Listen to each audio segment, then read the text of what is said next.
പ്രേക്ഷക വിധി പ്രകാരം നൂറ ഈ ബിഗ് ബോസ് വീട്ടിൽ നിന്നും പുറത്തായിരിക്കുന്നു. Okay Bigg boss.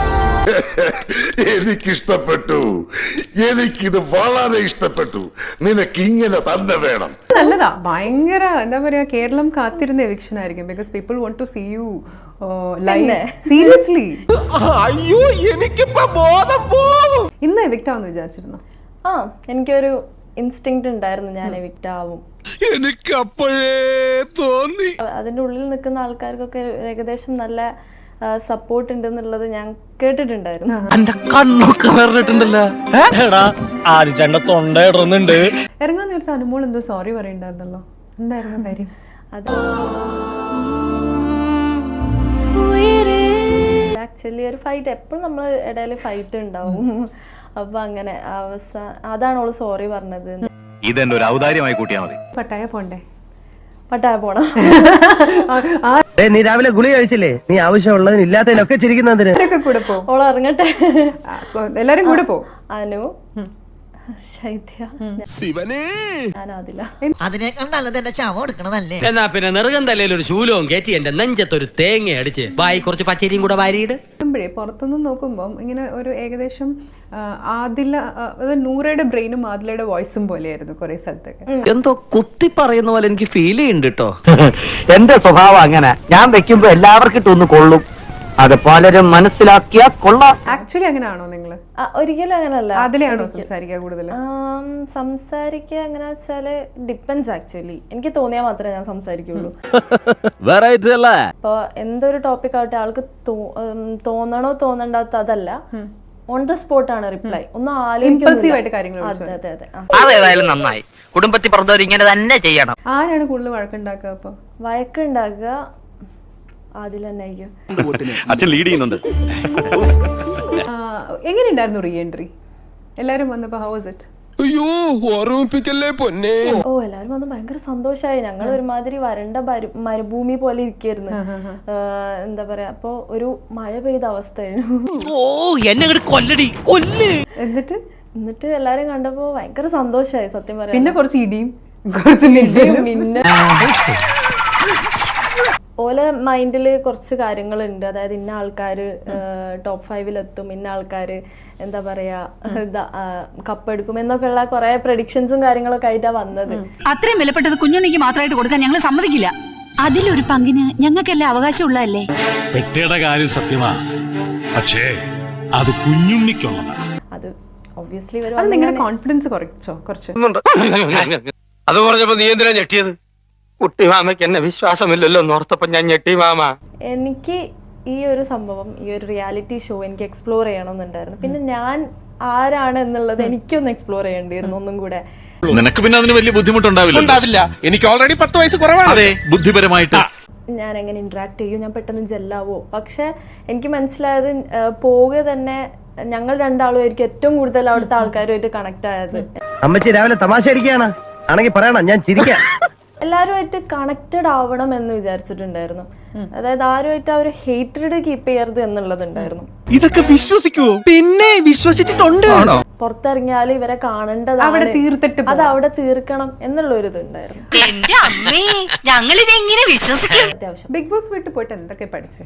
ഇപ്പൊ നമുക്കുള്ള എന്തെങ്കിലും ബാഡ് ആയിട്ടുള്ള ബിഹേവിയറോ അങ്ങനെയൊക്കെ ഉണ്ടാവല്ലോ, അതൊക്കെ ഒന്ന് മാറ്റി വെച്ച് ഒരു എന്താ പറയാ ഗുഡ് ഹ്യൂമൻ, അതെ അതൊക്കെ പോലെ തോന്നിയിട്ടുണ്ട്. സുൽത്താന്റെ കാലത്തുള്ള ചീഞ്ഞ വളിച്ച കോമഡി ഇവിടെ പറയുമോ? നൂറ അത്യാവശ്യം ദേഷ്യം വരുന്ന ആളാണോ? എനിക്ക് നല്ല എക്സ്ട്രീം ദേഷ്യം വരും. ഞാൻ കാണുന്ന തൊട്ട് ഞാൻ പാവൊന്നുമല്ല. ആരാ പറഞ്ഞു നമുക്ക് അങ്ങനെ ഒരു തോന്നലേ ഇല്ല. ഇത് ജയന്റെ സിനിമ പോലെയല്ല, കരിവുരുണ്ട ജീവിതങ്ങളെ. എനിക്ക് ഭയങ്കര ദേഷ്യം വരും. അതായത് എനിക്ക് എന്തെങ്കിലും കയ്യിൽ ദേഷ്യം വരുന്ന സമയത്ത് കയ്യിൽ എന്തെങ്കിലും കിട്ടുകയാണെങ്കിൽ വലിച്ചെറിയും. അതാണ് എന്റെ മെയിൻ സ്വഭാവം. വെറും കൂതറ. നിന്നെ ആദ്യം കണ്ടപ്പോ തന്നെ എനിക്ക് മനസ്സിലായതാ, നീ വെറും കൂതറയല്ല, ലോക കൂതറയാണ്. ഹൗസില് ആദിലെ മാറ്റി നിർത്തി കഴിഞ്ഞു കഴിഞ്ഞാൽ ആരായിരുന്നു ഏറ്റവും ക്ലോസ് ആയിട്ടുള്ള ആള്? ക്ലോസ് ആയിട്ടുള്ളത് ഒന്ന് ശൈത്യ, ഒന്ന് അനുമോൾ. ക്ലോസ് ആയിരുന്നു. പറയുന്നതൊന്ന് പ്രവർത്തിക്കുന്ന വേറൊന്നും. അനുമോളായിട്ട് ഭയങ്കര ഒരു ഇഷ്യൂ ഒക്കെ ഉണ്ടായി, ഈ പറഞ്ഞ പോലെ സംസാരിക്കാൻ പറ്റില്ല എന്നുള്ളൊരു അവസ്ഥയിലല്ലേ പോകുന്നത് തിരിച്ച്? സത്യം പറയുകയാണെങ്കിൽ കുറേ ഇഷ്യൂസ് ഉണ്ട്. അനുമോളും നമ്മളെ ഐഡിയോളജി, പിന്നെ അനുമോള് പറയുന്ന കുറേ കാര്യങ്ങൾ, അതൊന്നും നമുക്ക് ഒട്ടും യോജിക്കാൻ പറ്റാത്ത കുറേ കാര്യങ്ങൾ, മണ്ടത്തരമാണ്, വിളിച്ച് പറഞ്ഞുകൊണ്ടിരിക്കും. നമ്മളെ വിചാരം ഇവളാണ് എല്ലാം അറിയുന്ന ഒരു ആളെന്നുള്ളൊരു വിചാരമാണ്. നിർത്തണം ഏരപ്പാളികളെ. നിന്റെയൊക്കെ ശബ്ദം പൊങ്ങിയാൽ രോമത്തിന് കൊള്ളുകയല്ലേ. പിന്നെ ആളൊരു പ്രശ്നം എന്താ വെച്ചാൽ തെറ്റ് ആക്സെപ്റ്റ് ചെയ്തുള്ള ഒരു ശീലമല്ല കുട്ടിക്ക്. എന്റെ കയ്യിലെങ്ങാനും ഇപ്പൊ കിട്ടിയാണ്ടല്ലോ സാഗറേ, കിട്ടിയാ ഞാൻ അടിച്ചവളുടെ കാരണയും വിളിക്കും. അപ്പൊ അത് നമ്മളെയും കൂടെ കുറച്ച് പ്രശ്നത്തിലാക്കുന്നതാണ്. നമ്മളെ ദേഷ്യം കൂടെ അത് കൂട്ടും, ഇവിടെ തെറ്റ് ആക്സെപ്റ്റ് ചെയ്യാത്തത്. എന്റെ വീട്ടിൽ മാത്രമല്ല നിന്നെ കൊടകി ഏരിയ പോലും കണ്ടുപോരുത്. നൂറയ്ക്ക് ആര് വിന്നറാവുന്ന തോന്നുന്നത് നമ്മുടെ? എനിക്ക് നെവിൻ, അനീഷേട്ടൻ, ഷാനവാസ്ക. ഇനിയെങ്കിലും ഇനിയിപ്പോ 5 പേരില്ലേ ബാക്കി? ഇപ്പൊ കണ്ണടച്ച ഒരാളെ പറഞ്ഞ അനുമോൾ. കരയടാ, ഇനിയെങ്കിലും നിനക്കൊന്ന് കരഞ്ഞൂടെ? ഒരു തുള്ളി കണ്ണീരെങ്കിലും പുറത്തു വരട്ടെ. നീ ഉള്ളി പൊട്ടി കരയണം, ഞങ്ങൾക്ക് എല്ലാവർക്കും അറിയാം. ഇത് കഴിഞ്ഞ എന്ത് ചെയ്യാനാ പ്ലാൻ? ഇവനെ വേഗം വല്ല ഭ്രാന്താശുപത്രിയിൽ വായിക്കണം. ഇത് കഴിഞ്ഞാൽ എനിക്ക് ആക്ടിങ് അങ്ങനെ വലിയ വശമൊന്നുമില്ല. വീക്കസ്റ്റ് മൊമെന്റ് എന്തായിരുന്നു? ഏറ്റവും സങ്കടം വന്ന മൊമെന്റ്? ലാലേട്ടൻ ലക്ഷ്മിന്റെ ആ ഒരു ഇഷ്യൂ കാണിച്ചു. അപ്പൊ അതെനിക്ക് എനിക്ക് ലക്ഷ്മി പറഞ്ഞ സ്റ്റേറ്റ്മെന്റ് അല്ല അവിടെ സങ്കടമായത്.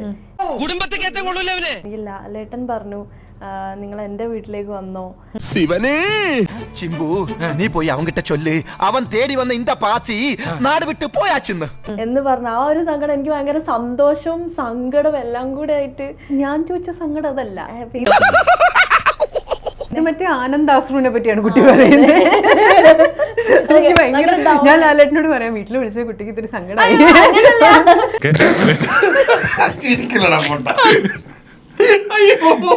ഇപ്പൊ അതിലെ പോയിട്ട് അതിന് ശേഷമുള്ള ഒരു ഫൈറ്റ് ഉണ്ടായി.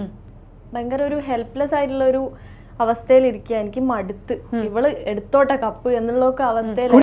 നിന്നെ കൊണ്ട് എടുത്താ പോകാത്ത കാര്യം ഇവിടെ പറയണ്ട, സൂക്ഷിച്ച് സംസാരിക്കണം. ഞാൻ പോട്ടെ നോക്കല്ല, ഞാൻ അവിടെ ഇരുന്ന് കരഞ്ഞ് ഞാൻ ശൈത്യനോട് പറഞ്ഞു ഞാൻ പോവാണ്, എനിക്ക് മതിയായി.